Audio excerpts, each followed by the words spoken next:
اللهم صل على محمد وعلى آل محمد وعلى آل محمد كما صليت على إبراهيم وعلى آل إبراهيم وعلى آل إبراهيم إنك حميد مجيد.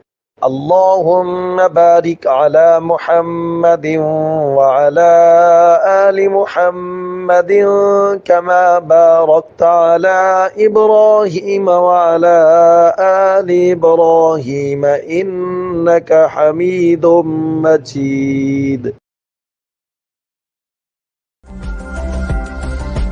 ویو میڈیا پروڈکشن شادی بیاہ اور دیگر تقریبات کی پروفیشنل ریکارڈنگ کے لیے رابطہ کریں.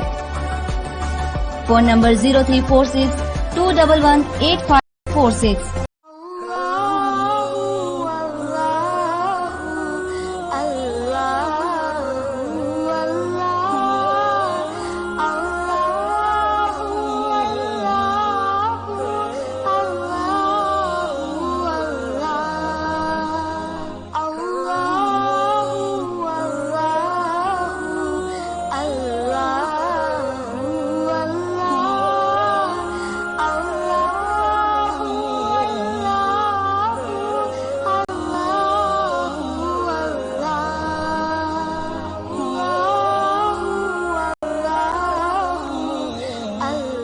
السلام علیکم ورحمۃ اللہ وبرکاتہ. آج ہم جس حدیث پڑھیں گے اس کا عنوان ہے نوافل اور سنن گھر میں پڑھنے کی فضیلت. عن زید بن ثابت رضی اللہ تعالی عنہ ان رسول اللہ صلی اللہ علیہ وسلم اتخذ حجرة قال حسبت انه كان من حصير في رمضان فصلى فيها ليالي فصلى بصلاته ناس من اصحابه فلما علم بهم جعل يقعد فخرج إليهم قال قد عرفت الذي رأيت من صنيعكم فصلوا أيها الناس في بيوتكم فإن أفضل الصلاة صلاة المرء في بيته إلا مكتوبة. صحیح بخاری کی یہ روایت ہے. رسول اللہ صلی اللہ علیہ وسلم فرما رہے ہیں کہ یہ گھر کے اندر جو نماز پڑھنے کا معاملہ ہے یہ کتنا افضل ہونا چاہیے. دیکھیں اس سے پہلے ہم نے ایک روایت پڑھی تھی مثالی گھر کے حوالے سے، تو اس میں یہ تھا کہ گھر والوں کا خیال رکھنا چاہیے، گھر والوں کی خدمت کرنی چاہیے. یہ بات بھی ہمارے سامنے رہے کہ اللہ کے رسول نے فرمایا صلی اللہ علیہ وسلم کہ ہر انسان اپنے گھر کے اوپر ایک نگران ہے، ذمہ دار ہے، اس سے اللہ کے ہاں پوچھ ہوگی. اور گھر والوں کی ذمہ داری مختلف طریقوں سے ادا ہو سکتی ہے. اس میں سے ایک یہ ہے کہ انسان گھر کے اندر نماز کا کچھ حصہ پڑھے، کوشش کرے کہ جو نوافل ہیں وہ گھر میں پڑھے جائیں اور فرائض جو ہے وہ مسجد میں باجماعت ادا کیے جائیں. عن زید بن ثابت فرماتے ہیں رضی اللہ تعالیٰ عنہ کہ رسول اللہ صلی اللہ علیہ وسلم نے فرمایا رمضان المبارک میں ایک اپنے لیے ٹاٹ کا حجرہ بنوایا اور آپ نے اس میں تہجد کی نماز پڑھی کچھ راتیں. آپ صلی اللہ علیہ وسلم کے صحابہ نے بھی آپ کے ساتھ نماز پڑھی. پھر جب آپ صلی اللہ علیہ وسلم کو معلوم ہوا تو آپ صلی اللہ علیہ وسلم بیٹھ کر نماز پڑھنے لگے اور پھر آپ صلی اللہ علیہ وسلم نے لوگوں کو فرمایا میں نے تمہارا معاملہ جان لیا ہے، پس اے لوگو اپنے گھروں میں نماز پڑھو، کیونکہ ہر شخص کی بہترین نماز وہ ہے جو اپنے گھر میں پڑھے سوائے فرض نماز. یہ اصل میں یہ ایک تو وہ روایت ہے جس سے ہمارے ہاں اہل حدیث حضرات 8 تراویح نکالتے ہیں. وہ بحث ایک طرف رکھتے ہوئے ہمارا آج کا مقصد وہ نہیں ہے کہ تراویح 8 ہونی چاہیے یا 20 ہونی چاہیے.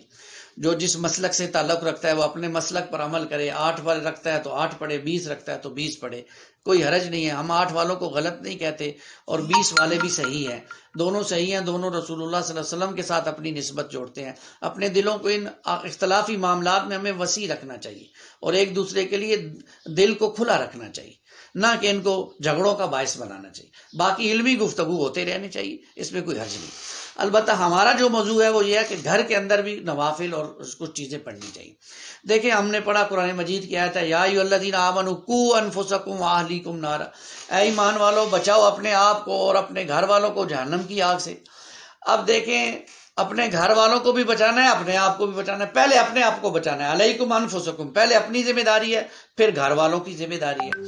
اب گھر والوں کی تربیت کیسے ہوگی؟ اس طرح ہوگی کہ انسان فرائض مسجد میں پڑھے اور نوافل گھر میں آ کر ادا کرے. اب جب بیوی دیکھے گی کہ بھائی خاوند نماز پڑھ رہا ہے تو وہ بھی وضو کر کے شامل ہو جائے گی.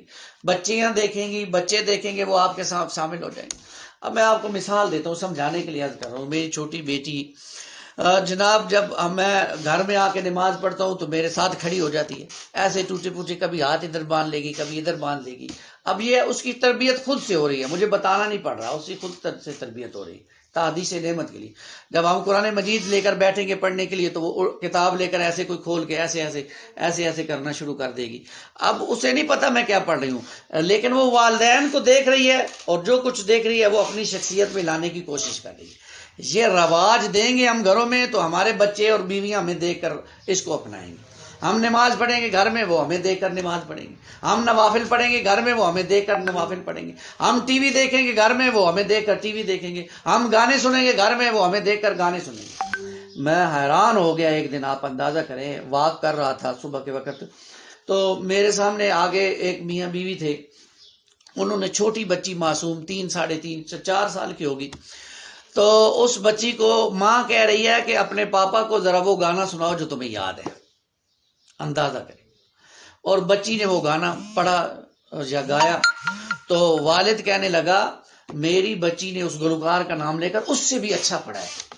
اندازہ کریں. میں صرف سمجھانے کے لیے عرض کر رہا ہوں کہ ہماری بچی نے گانا سنا تو باپ کو محسوس ہوا کہ اس گلوکار سے بھی اچھا گانا شروع کر دیا ہے.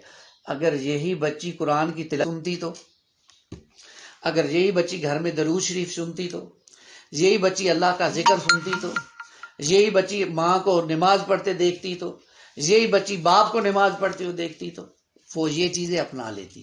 یہ حکم، اس کا مقصد یہ ہے کہ گھر والے بھی اس طرف توجہ کریں. باپ گالیاں نکالے گا، بچے اس کو سن سن کے گالیاں نکالیں گے. باپ سگریٹ پیے گا، بچے اس کو دیکھیں گے، بعد میں ہو سکتا ہے سگریٹ نہ بھی پیئیں لیکن ان کا دھیان اس طرف جائے گا کہ یہ کیا کام ہو رہا ہے. اس لیے آپ نے دیکھا ہوگا بچے معصومانہ سوال کرتے ہیں. کبھی تلاوت لگا دیں، کوئی قاری رونا شروع کر دے تو بچے پوچھیں گے بابا یہ کیوں رو رہا ہے، پوچھیں گے نا. تو بچوں کو سمجھائیں، بچوں کو لے کر چلیں، گھر والوں کو لے کر چلیں، کیونکہ یہ میری اور آپ کی ذمہ داری ہے ان کی تربیت کرنا، ان کو دین سکھانا، ان کو قرآن سکھانا، ان کو. اور یہ رواج ہے ہم دیں گے. ہم گھر میں جھوٹ بولیں گے، بچے بھی جھوٹ بولیں گے. اب باپ خود جو کہے گا بیٹے کو باہر گھنٹی ہو تو جاؤ بیٹا باہر، کہہ دو کہ بابا گھر میں نہیں ہے، تو بیٹی کیا اس سے اثر لے گی؟ جھوٹ ہی بولے گی نا. اور جب ہم اسے کہیں گے کہ بیٹا جاؤ بتاؤ بابا گھر میں آ رہے ہیں، سچ بولیں گے تو بچی بھی سچ بولے گی. یہ ہیں وہ باتیں چھوٹی چھوٹی ہیں، لیکن یہ اس سے آگے جو نتیجہ نکل رہا ہے وہ بہت بڑا ہے. نتیجہ نکل رہا ہے. آج ہمارے گھروں میں تربیت نہیں ہے. آج میں آپ کو بتاؤں، یہی بچے جب بڑے ہو جاتے ہیں پھر والدین کے قابو نہیں آتے. پھر والدین کہتے ہیں بچے نافرمان ہو گئے، ہم سے مشورہ پوچھتے ہیں حضرت کوئی وظیفہ بتا دیں جس سے والدین نیک ہو جائے. بھائی وظیفوں سے اولاد نیک نہیں ہوتی، اولاد اپنی تربیت سے نیک ہوتی ہے. تربیت نہیں کی اچھی، آج کوئی گلہ نہیں کر سکتے آپ کے اولاد نیک نہیں ہے. ایک شخص تھا لاہور میں، اور اس کو ہم جانتے ہیں. اس شخص نے بڑا اپنے بچوں کو، 3 اس کے بیٹے تھے، پڑھایا لکھایا، بڑا افسر بنا. تینوں بچے بڑی پوسٹ پر ہیں، تینوں بچے. باپ کی حالت یہ ہے کہ باپ کو فالج ہو گیا ہے، گھر میں کوئی خاتون نہیں ہے، کوئی ملازم نہیں ہے. محلے والے جب دھوپ ہوتی ہے تو اس کی چرپائی کو اٹھا کے چھاؤں میں کر دیتے ہیں، اور جب وہاں پہ دھوپ آ جاتی ہے تو اس کی چرپائی وہاں سے اٹھا کے وہاں پہ کر دیتے ہیں. ایسی اولاد کا کیا فائدہ جس کے اوپر سب کچھ انویسٹ کر دیا، اپنا تن من دھن. آج وہ بچے والدین کو پوچھنے کا نام نہیں لیتے. معذرت کے ساتھ عرض کروں گا، بچہ BSc ہے، MSc ہے، MA انگلش ہے، لیکن اس سے پوچھے بھائی جنازہ آتا ہے، کہتا نہیں آتا ہے. اور بھائی تمہارا کل باپ مر جائے گا، جنازہ کیسے پڑھو گے؟ ماں مر جائے گی، کیسے جنازہ پڑھو گے؟ پیچھے خاموشی سے کھڑے رہو گے؟ سوچئے نا، یہ کیوں نہیں تربیت دیتے ہم اپنے بچوں کو؟ یہ رواج کیوں نہیں ہم اپنے گھروں میں پیدا کرتے کہ ہمارے بچے سیکھیں؟ قرآن ہم گھر پڑھیں گے، وہ بھی قرآن پڑھیں گے. قرآن ہم گھر میں ترجمہ پڑھیں گے، وہ بھی ترجمہ. ہمیں تو گھر میں ایک محفل لگانی چاہیے. گھر کے اندر ایک کچھ وقت کے لیے بچوں کو بٹھا کر کوئی قرآن کی آیت پڑھے، کوئی ترجمہ پڑھے، کوئی تفسیر پڑھے، کوئی حدیث پڑھے، کوئی نعت پڑھے، کوئی درود شریف پڑھے، کوئی ایسے کوئی واقعہ بیان کرے صحابہ کا. صحابہ کرام کی زندگیاں پڑھی جائیں، بچوں کو سنائی جائیں، تاکہ ان کی زندگیوں میں ایک ایمان افروز معاملہ پیدا ہو اور ہماری زندگیاں اور وہ کل ہمارے فرمانبردار بن. ہم ان کو دین پر چلائیں گے، کوشش کریں گے، تربیت کریں گے، تو کل وہ ہمارے فرما بردار بنیں گے۔ ہم ان کو دنیا کا گدھا بنا دیں گے، دنیا کا پرزہ بنا دیں گے، تو وہ اس باطل نظام کے پردے بن جائیں گے، ڈگریاں تو لے لیں گے لیکن والدین کو نہیں پوچھیں گے۔ یہی اس دنیا کا دستور ہے۔ آج سوچ لیں کہ کل ہم چاہتے ہیں ہمارے بچے ہماری خدمت کریں، تو آج پھر ہمیں انہیں انویسٹ کرنا ہوگا کہ وہ ہماری خدمت کریں، اور اگر ہم انہیں انویسٹ کر دیں گے دنیا میں کہ دنیا بناؤ، تو پھر وہ دنیا کے پردے بن جائیں گے اور پوری دنیا سے دولت کمائیں گے لیکن والدین کی خدمت کے لیے ان کے پاس وقت نہیں ہوگا۔ اس بات پہ غور کریں۔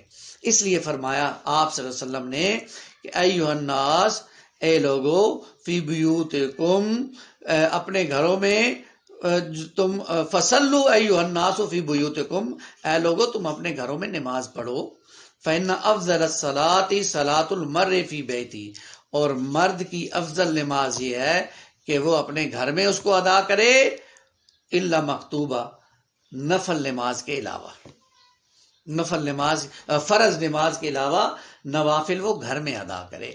فرض پڑھے مسجد میں، باقی نماز گھر میں، صبح کی سنتیں گھر سے پڑھ کے مسجد میں جائے، گھر سے پڑھ کے مسجد میں جائے اور وہاں فرض پڑھے۔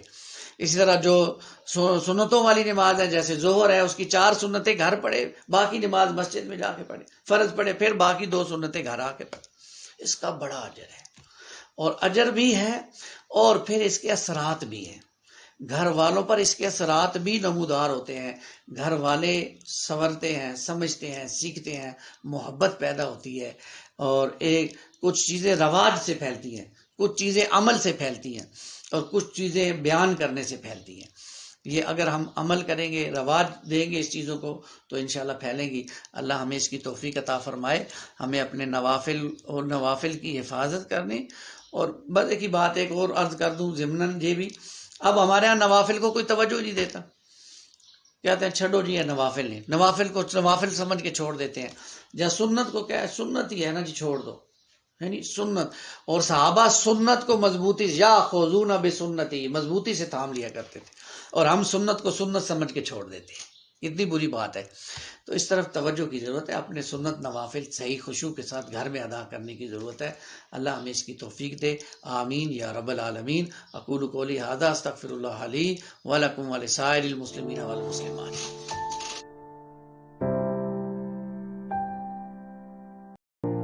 HFC